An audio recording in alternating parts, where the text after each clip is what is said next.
Yeah, only 2 episodes so far, and it's already become so popular. And tell me about the next episode. The next one? Well, you see, I'll get to that when I get to it. Sanji? I have to go now. Wait, Sorry. Sanji, What are you doing? Where are we filming right now? I'm not ready. No, get it out of my face. we are experiencing technical difficulties. Please stand by.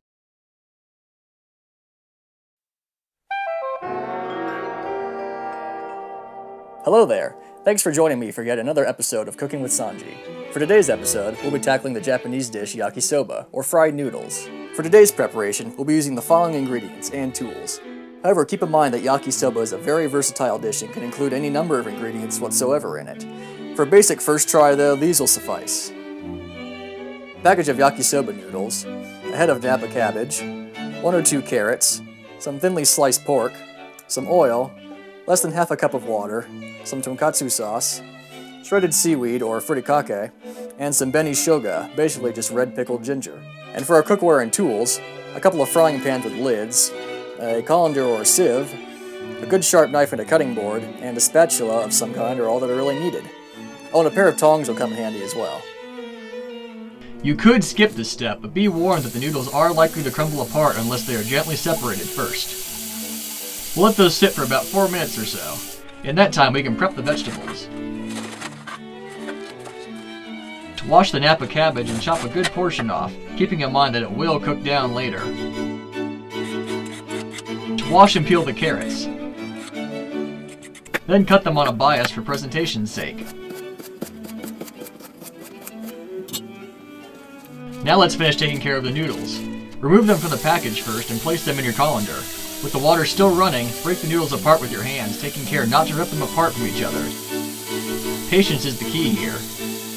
Once they're thoroughly separated, place them aside for the time being. Now that everything has been prepped, we can begin cooking. Place some oil into both of your pans and set them aside over medium-high heat.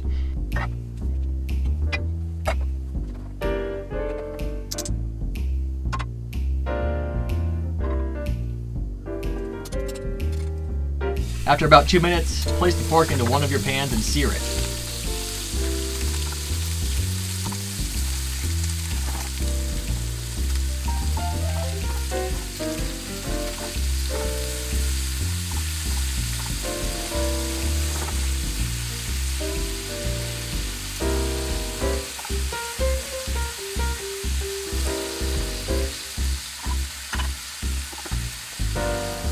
Next, add the vegetables and toss them with the fork.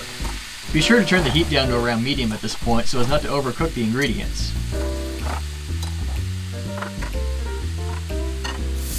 Meanwhile, in the second pan, add your noodles and lightly fry them for about 2 minutes or so, checking on both pans periodically.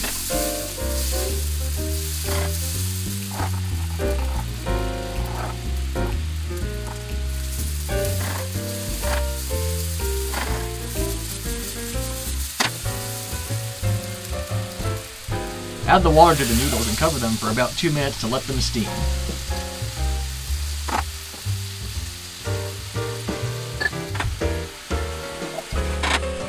Once the noodles are steamed thoroughly, add them to the other pan.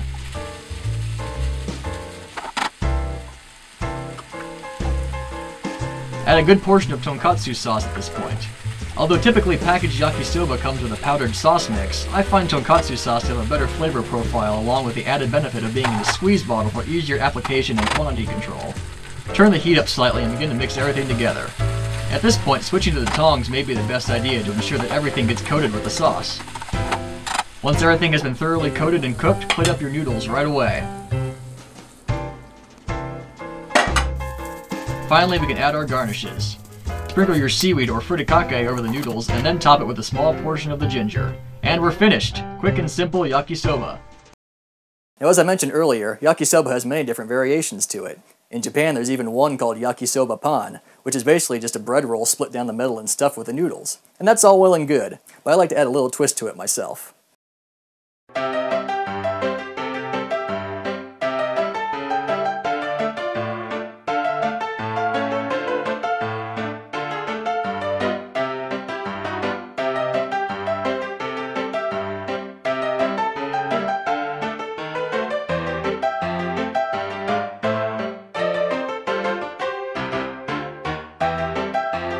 Now trust me on this one, don't knock it until you try it.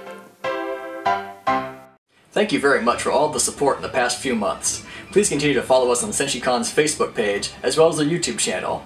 Also, my own new page, AK Pirate Prince, where I'll be posting cooking and cosplay tips and news. Also be on the lookout for a special episode with me on site at SakuraCon, showcasing anime, video games, and of course, delicious food. Until next time, itadakimasu, bon appetit, and happy cooking!